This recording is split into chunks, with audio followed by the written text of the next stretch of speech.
chapel of St. Francis Xavier. Okay? Why a chapel? Why not a church? Okay? The original people who came here in 1634 were from England. Okay? And the predominant religion in England was what? The Church of England. The Church of England. Okay? So the Catholics and other faiths couldn't have churches. They had to have chapels.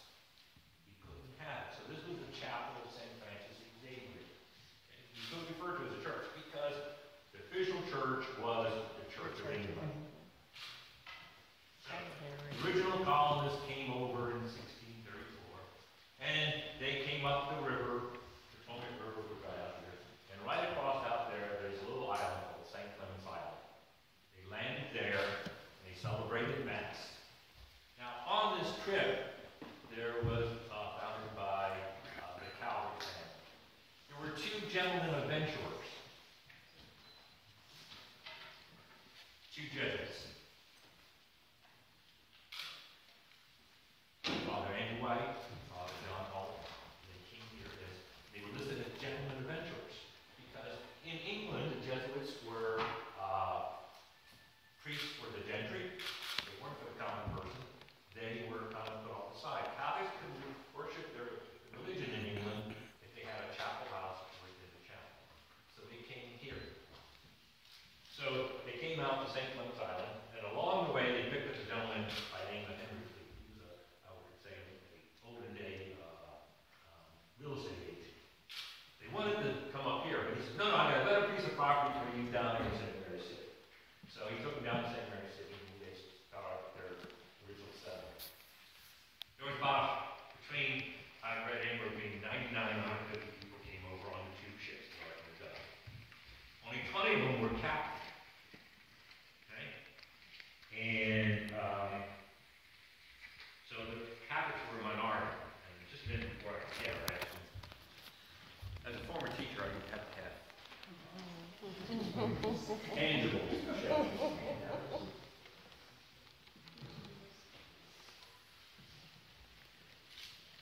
So they came here, and the Jesuits started in St. Mary's Town.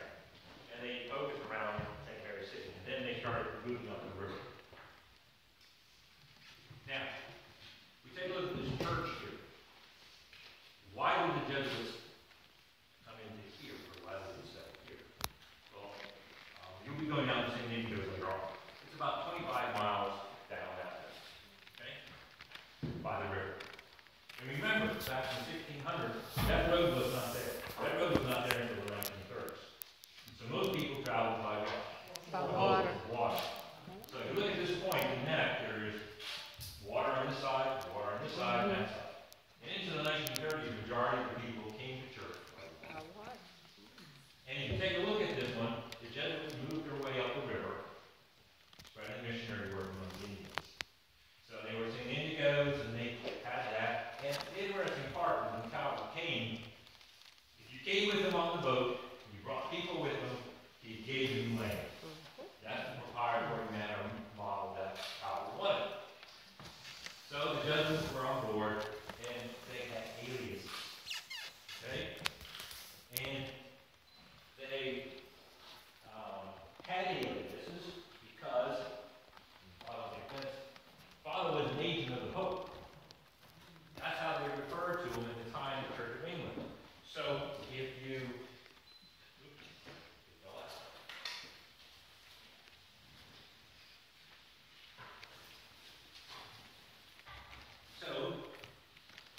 these were the Jesuits who came to apparently, if you look at the names there, if you were a Jesuit, you were given an alias. Okay? If you turn the card over, those are the Jesuit priests. They had aliases. Andrew White was known as Cromwell. John Oppenheimer was a governor. If you go to Georgetown, there's a building called the White Governor Building. Those are the first two Jesuits came. So all the Jesuits had aliases because they were not being taught. So they came. So if you look here,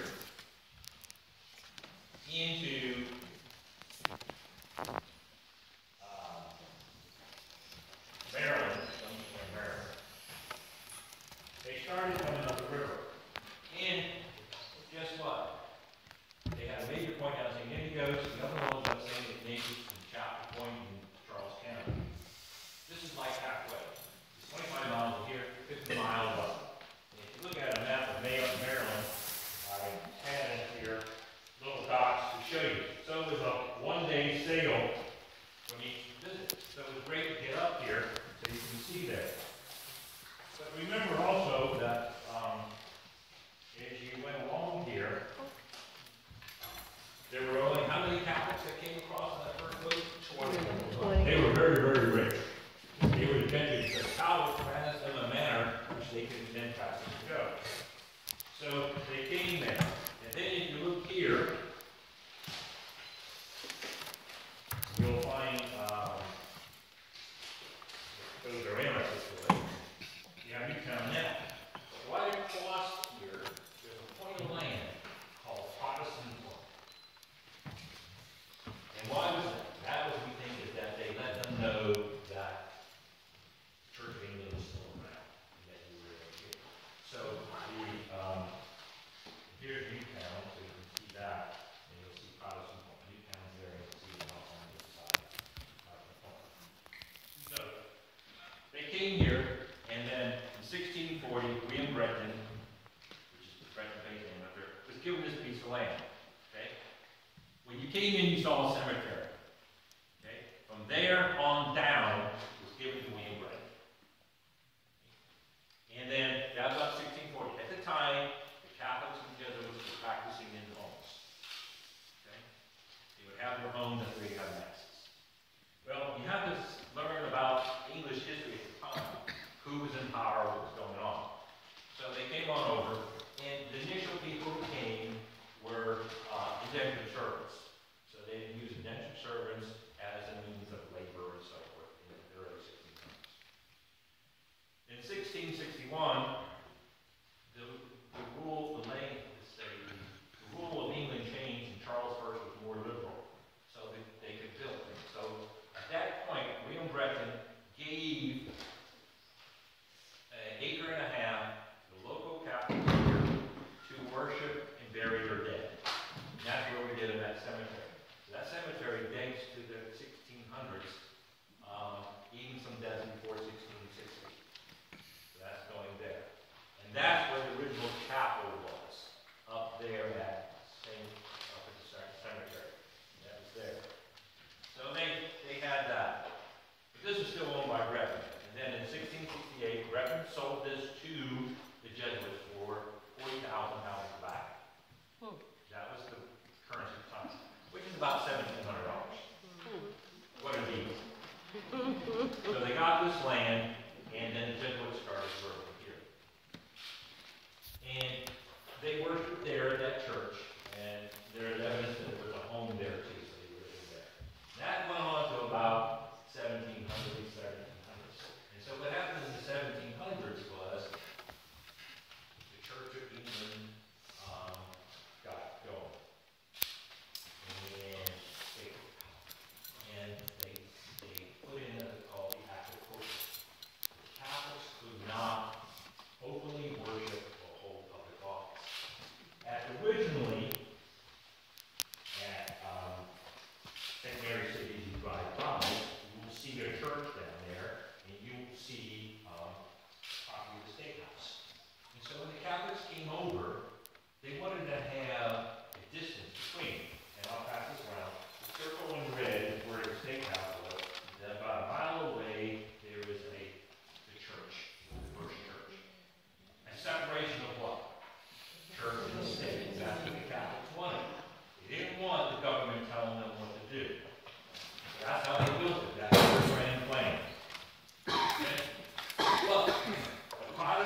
two groups I know working in Georgetown.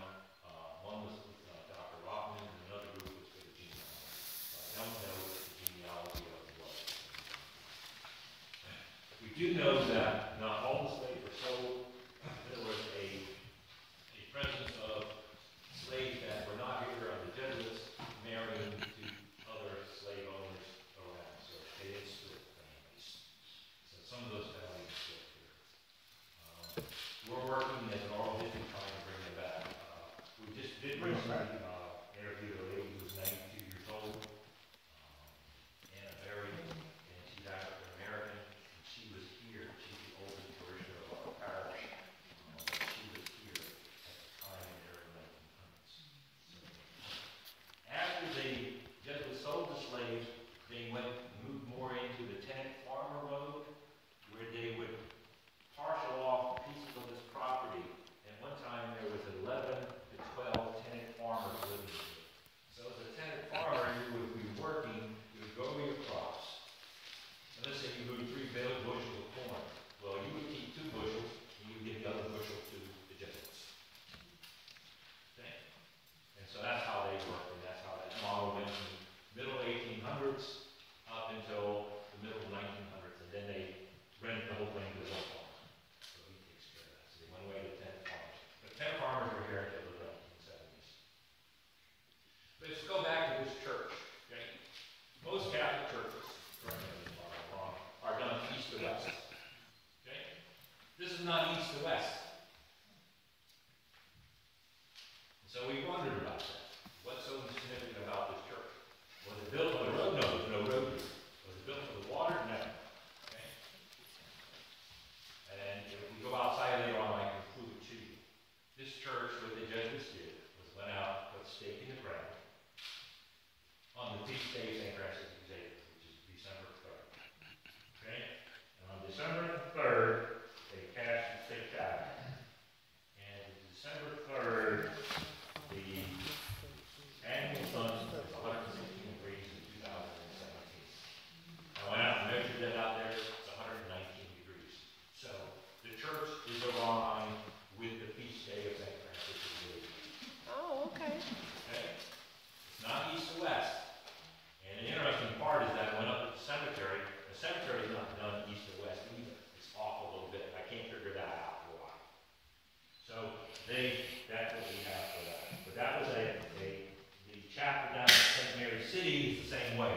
It's arrives on the feast day of Mary that they did it that way. So let's talk about, since you're interested in going on, we have no idea where the slaves lived on the manor. We have no idea. We have no idea that there was a cemetery on the manor where there's no idea there. You have to realize now, the only part that the church still owns here, the diocese owns is 9 acres. The cemetery is about 7 acres here.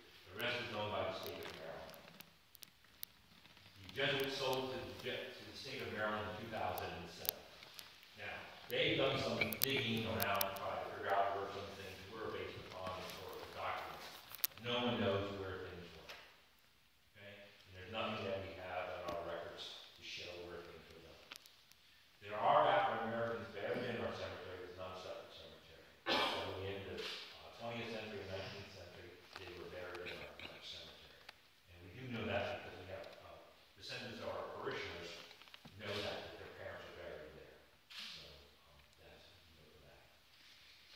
Now it's interesting too that a copy of our deed is on the wall. Okay, back there you can see that. That's the deed that we did. And there's some names on there. There's 4 names: Gardner, Cole, and Thompson and Evans. Okay. The Gardner name was the name of Luke Gardner. There's documentation that in 1640 that the mass was held in his house. Well, our parish has descendants, direct descendants of Luke Gardner still going to this church. Okay, so you can see the line going from 1640 up to 2017. That. There's also a book that tells a lot about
Alleghenies.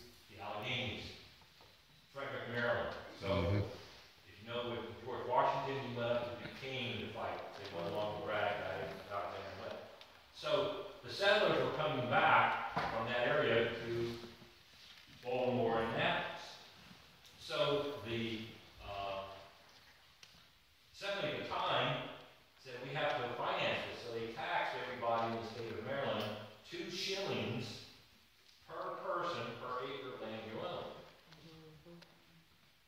But they added 2 cents, 2 shillings more if you were Catholic. So Catholics had to pay a penal tax to support the Church of England because the churches, we were a royal colony. We were a British royal colony. So the Church of England was in charge. So I, as a Catholic, would be taxed with the penal code to support the local royal government. And, you know, and then part of that went to the Church of England. Okay? Then, again, I'm taxed again. So then we built that there. So that's the point. So, at the same time, we talk about manor houses. They went to the Kemwall parallel too. And you really want to get into it, you have to look at what's going on in England. Not just in Europe, England. Because the royal family fighting back and forth over what religion was going on. There was a manor house here, we don't know. The first manor house, we do not know where it was. But by 1700, it was closed. They built a new one in front of the manor house out here, right beside it, about 10 feet away from it, on the sides. That was in 1720. There's documentation that during the Revolutionary War, that served as a hospital. Then in 1789, the Jesuits turned around and built the next manor house, which you see there, as it's standing today. That was built in 1789. Now, there's also reference that in the War of 1812, the British landed here, destroyed our cemetery, and marched to Leonardtown. Okay. So that was it. So then in 1816, they raised the manor house up, and they added the sacristy on. Okay? Because now, after the Declaration of Independence, Catholics had what? More freedom. Free? Yeah.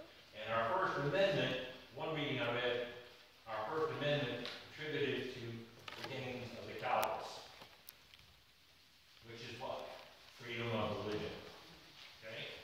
And the early Marylanders here were for what? Religious tolerance. It wasn't religious freedom, but religious tolerance. You could practice your religion freely. So that was built there. So there was some repair work done after the War of 1812. The other interesting too is that right across the river, about 6 miles, is Virginia. Now, if you know in St. Mary County during the Civil War, only 4 men voted for Abraham Lincoln. This is very pro-Southern, Maryland was very pro-Southern. At the time, the population of Maryland was about 15,000. Half of St. Mary's County were African Americans. The other half were white. The majority of the people in this county left here and fought to the south. But the Union occupied St. Mary's County. In fact, here at Newtown Neck, they were mustering up to invade the northern neck of Virginia. So think about it. This site has been witness to what? The 3 wars that existed in the United States. The Revolutionary War, the War of 1812, and then the Civil War. So that was going on there. So that's the manor house. At the time that the manor was here, this was a working plantation. Not like a southern plantation, but it was a working farm. The Jesuits, at one time there were as many as 8 Jesuits living in the manor house. And they would use this as a means to go out and spread the missionary work. So you go down to St. Indigo's, that was a manor house, and there were groups of seminarians, Jesuits living there. I called that Jesuit South, Jesuit Central, and Chapel Point Jesuit North, because they would get here and then ride out and do the service from these different places. And Newtown Neck was known as a great breeding ground for horses.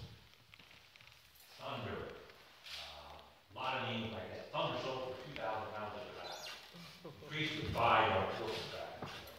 There you go.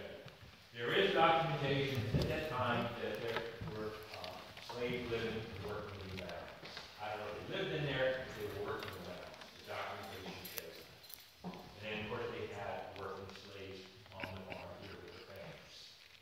And they allowed them to practice their religion. Okay? They didn't do much on education, really. And based on education, there was a school here in 1653. Robert Ralph Krauss had a school here that was open to local Catholics, Protestants, and Native Americans for school. So we have a school here. In 1677, they had the School of Humanities here to start at Georgetown. And if you go to Georgetown University, the white goes over a hall, there are a series of shields above the doorway. St. Indigo's, Newtown Neck, St. Ignatius, which is Chapel Point, White Marsh, which is Bowie, and Bohemian Manor. So the beginnings of this, we're beginning down here. Because the Jesuits were into education. And then they were here, and they worked on the farm and so forth. They left here in 1868. They weren't into farming. They were into what? Education and spreading their work. So that's another that. And at that time, the farm manager. Yeah. Professor has to give a short talk. Yes, please. Sure. Go ahead. Sure, whatever. All right, good morning, everyone. Good Thank morning. you for your attention. My name is Steve Lennick. I've been teaching at St. Mary's College in Maryland, which is just down the road. Past it later on in your day here. My background is in historical archaeology, and I do just want to say a few things about the potential for, as descendants of the enslaved persons that lived here, for archaeology to continue to add to that picture. So, with some of my students last fall, I did some excavations at San Diego Manor. You guys won't be able to access where that is. It's now a naval base, but out at Priest Point, there's part of a standing manor house similar to this one just behind us, and they had a complex of buildings there related to economic production and worship. So one of the things that the Jesuits faced here in Maryland and elsewhere in locations they had in the Caribbean and in Louisiana and some of their missions in South America where they coerced indigenous peoples, Native Americans to labor, that they had to pay for the subsistence of the priests. They had to clothe them and feed them and provide housing. So what the Jesuits did is they adopted some of the local economic institutions. So in this case, manors or plantations. They also had haciendas and other types of sugar plantations in the Caribbean and elsewhere. That required enslaved Africans to contribute to that production. So as an archaeologist, we can consult the historical records in this effort that Georgetown has been undertaking has been very helpful in that. There's a lot of the records that are now posted online. You guys have seen some of those. There's certainly more records out there to be discovered. For example, the research project at St. Inigo's that I did at the Weaver's house with some of my students. There's a great deal of information to be learned about plantation cloth production, for example. So I found this, with Dr. Rothman's help, there's an enslaved woman named Christina who's listed as a weaver. I believe it's either at Newtown or St. Thomas Manor or Chapel Point. Looking at some of the ledgers, you can trace some of the activities they were involved in, whether it's cloth production, knitting, carding, these type of activities related to producing cloth. And then as an archaeologist, we're able to discover where the people actually lived. So that's one of the exciting prospects of this. Of course, we can find where the earlier churches and manor houses were, for example. Jim Gibb and Scott Lawrence, an archaeologist, have worked with a local community-driven project. If you guys pass the cemetery on the way in, they suspect that's based on the archaeological evidence where the early cemetery and church were located. Archaeologists have also worked in the original manor house here behind us. I don't know if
certainly that research will be continuing in the years to come to continue to add to this effort, which all of you have been involved in. So I know that there's that you guys do have a schedule here that you need to adhere to. I was thinking, yeah, I mean, are there questions for myself or for the historian here that we could help you with here this morning? A few minutes ago, you said worker village. Is that a labor village? Would that be the slave quarters? Or you talking about tenant farmer housing? Yeah, there are tenant farmer houses where they know, for example, around at St. Indigo, there's a location that they know would actually be enslaved where they would have been living. So some of those locations are marked on map. For example, there's a Marguerite's map of 1820 of St. Indigo, some of that is labeled. I've seen some maps of St. Thomas Manor or Chapel Point that mark some of the enslaved housing. So those are available on maps, and of course, doing archaeology systematically, we can search for them. Some of that here as well down the road there.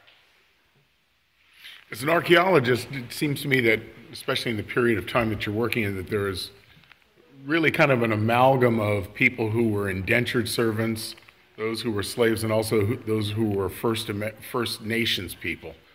As an archaeologist, how do you make that separation, and do you have any records from all three of those communities, either in tandem with one another, co-joined with one another, or separate from one another?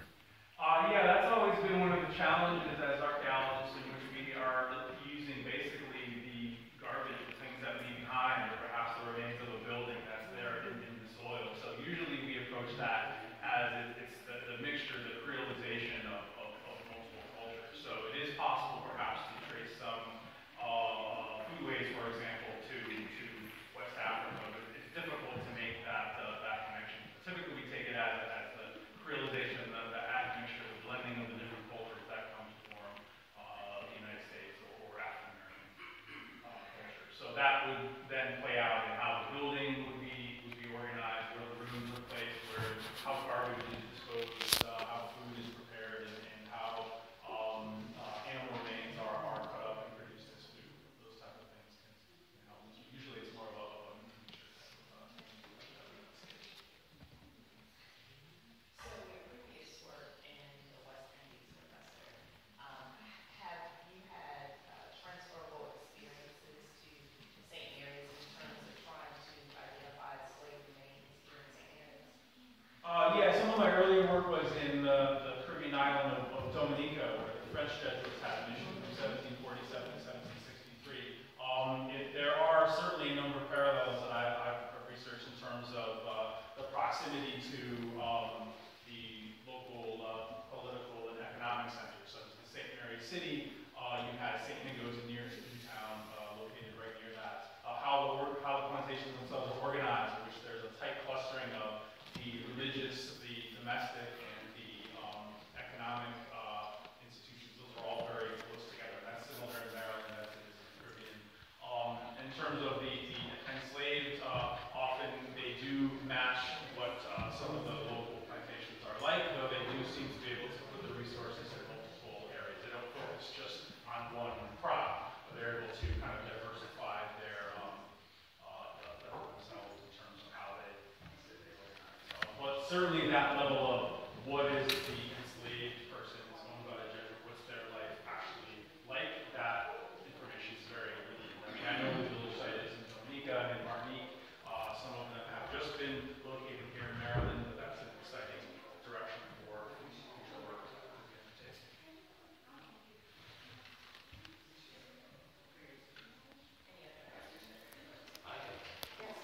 Of the group here, have any of you been able to trace back to Newtown Neck?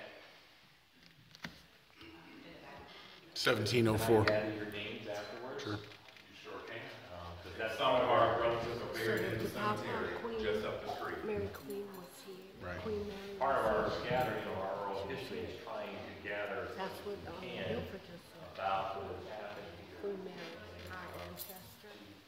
Say, one of the main points is Mem- that Yeah. I can Yeah, tell she myself, the last arrived here generation of 17. people that remember the manor house being occupied, 1984. Someone lived in the manor house. So if we lose that, lose these oral histories, these connections, it's hard to reconstruct those things, get back to it. And this has opened the door to that part of our population that we need back. And one other quick question as well, if there is a potential for further archaeological work at one of the Jesuit manors where the slave labor village would have been, are there any particular details or questions or anything that all of you would like to learn about a project like that? Any questions that you have, anything that you're wondering?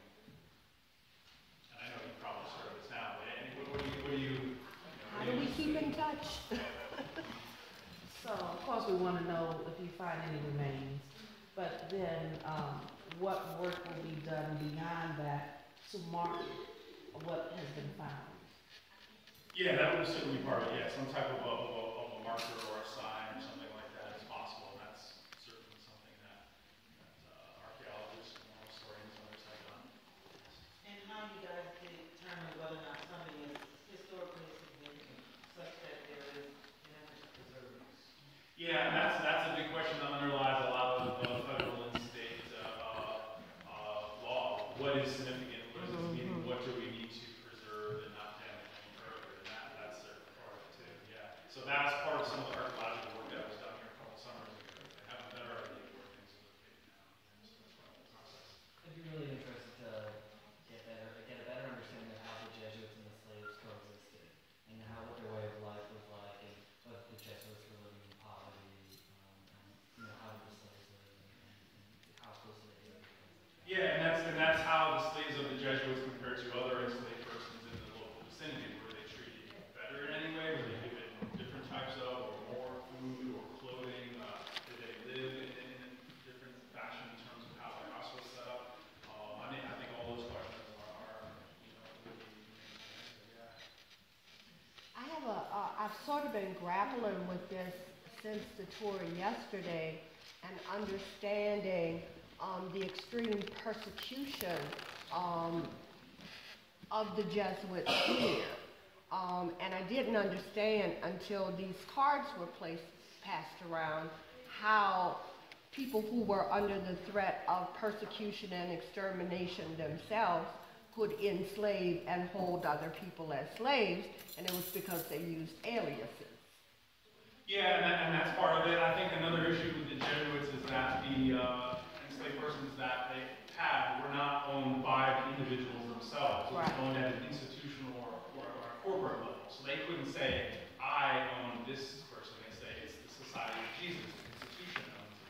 So I think as priests or managers on these properties, it was perhaps easier for them to push it aside and say, it's not me, it's the Jesuits. It's this bigger picture that I Well, from what I understand, though, the Jesuits actually couldn't do that here in this area because they were always under threat from the Protestants around them of having everything that the Jesuits owned taken from them because they were Jesuits and under threat by the Protestants. Yeah, so that could be another aspect of it as well. Right, so they Well, this were, is the end of the 100 Years' War here.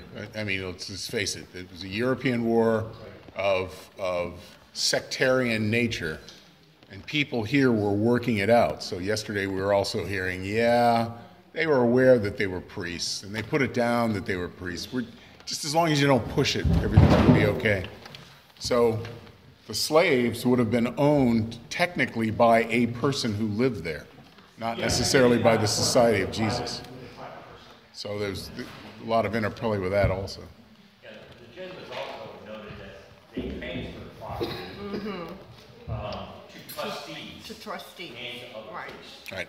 I think St. Inigo's was given to the priests back in 1650, and Cuthbert Fenwick was the trustee that had it. And I know Chapel Point was back and forth with the Matthews so that they could get away from this popery, active popery laws. What I found is I never saw, I haven't seen any evidence yet of the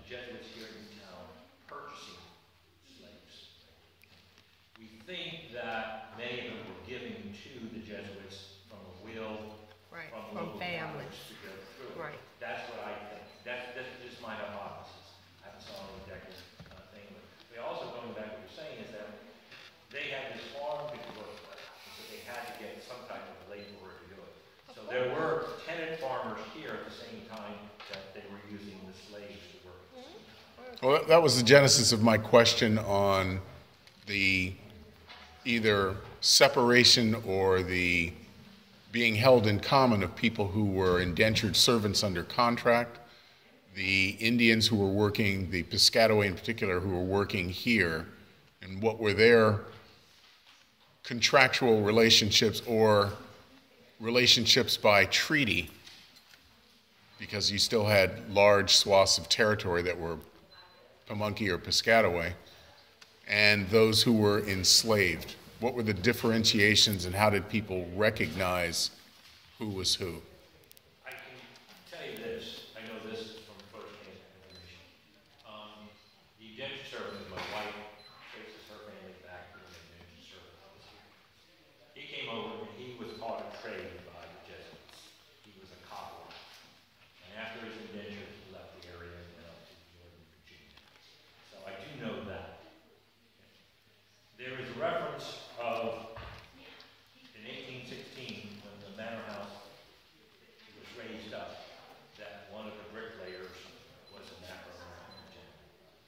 So I do know that that was a trade being taught there. Now, I don't know if it was being taught by another gentleman and was brought in under that gentleman to do the brickwork, or was he on site doing the work? There's no records of that I know of. Okay. Most of those records that are known are held by the Jesuits. And I don't know how much of an overlap there was early on in the 17th century between the use of Native American labor and then the transition to enslaved Africans later on. I don't understand that too well, but I don't know. I think that's probably pretty significant because that's what people were trying to, as you said, populate an area with labor that could be counted on one way or another. So are you going to count on it by paying someone, or are you going to count on it by enslaving? Or are you going to count on it by treaty? What's the mix of the three? Yeah, and that's the story in Maryland and the Chesapeake and around the Americas as well, that transition to reliance upon slavery. Do you all bring that back to the Barbados Accords of 1661 as a beginning, or is it laid with something else here as when that differentiation started? Or is that outside of anthropology right now? No, I mean, they do have an understanding of that in Virginia in the 17th century. Some of the archaeology where actually the white and the African people did live in closer Proximities. But then it kind of separated as ideas of race became more rigid later on into the 18th century. So there is some evidence of that. I don't know that too well. Okay.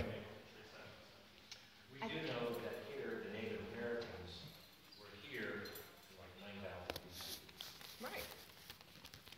Still here. They would come down to here, fish, oyster, and then move back up. So they were nomads, in essence, transiting back and forth.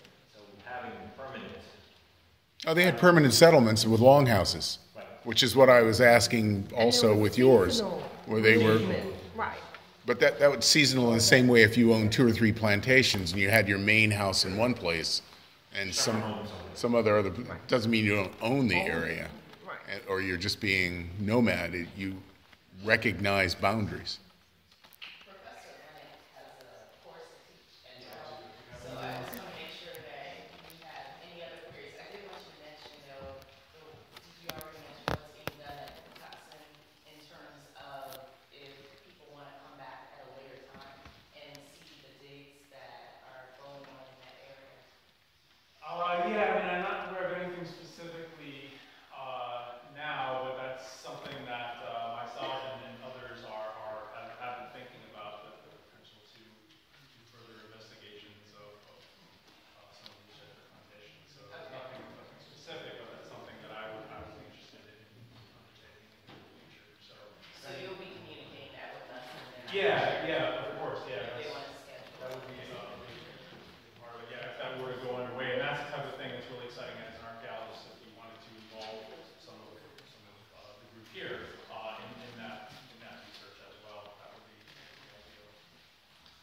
Any other questions for Professor? I just wanted to make a statement here. If you look up history on Naval Air Station Patuxent River, you will learn a lot about the Mattapian Indians and their treaty with Colonel Sewell, who owned that land, as well as the Wacomico Indians that are considered to be out in the Wacomico-Chappaco area and 7th District of St. Mary's County, and the Patuxent Indians. So those Indians were here. Right. And they gave treaties when Thank you. Back in the late 1600s, going into the 1700s, and how the land was divvied up. Good working relationships, but if you look up Patuxent River, Naval Air Station Patuxent River history, you will learn more about that specific area as well as St. Mary's